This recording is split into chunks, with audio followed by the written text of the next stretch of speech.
Salut, je suis de retour après quelques jours de repos suite à une vilaine grippe. Je suis allé voir Kingsman The Golden Circle, en français Le Cercle d'Or, qui est la suite du succès de 2014, encore une fois réalisé par Matthew Vaughn. Ça met en vedette Taron Egerton, qu'on a vu l'an dernier dans Eddie the Eagle, Colin Firth, qu'on a pu voir l'an dernier dans Bridget Jones's Baby. Il y a aussi Mark Strong, qu'on a pu voir en 2016 dans Miss Sloane, et cette fois-ci on ajoute aussi plein de nouveaux gros noms à la distribution comme Channing Tatum, Jeff Bridges, Julianne Moore et Halle Berry.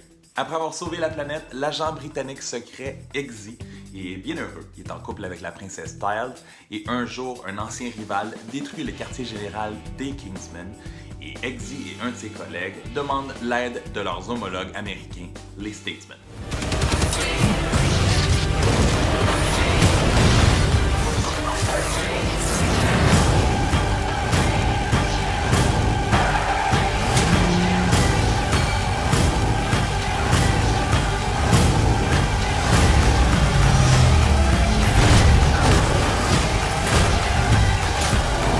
Le film débute avec beaucoup d'action, une scène d'ouverture très intense, mais le scénario dans ce film est vraiment décousu, ça va dans tous les sens. Il y a même un des personnages principaux qui souffre d'amnésie. Come on manque d'idées là. Les personnages joués par Channing Tatum et Jeff Bridges sont pas très présents et sont assez peu intéressants selon moi. Il y a aussi Elton John qui joue un très gros caméo qui est pas toujours drôle, c'est même humiliant, j'étais un peu mal à l'aise face à cette légende de la musique.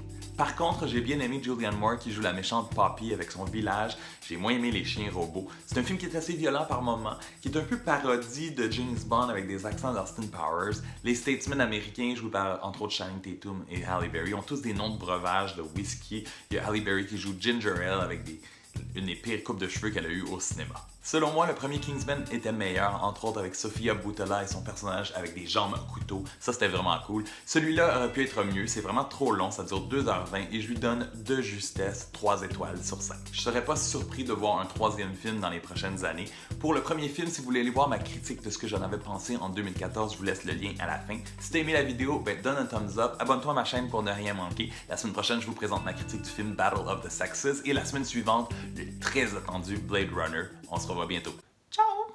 It's very American. Yeah, it is.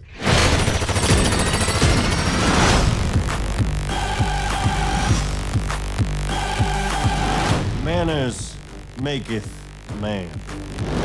Do you know what that means?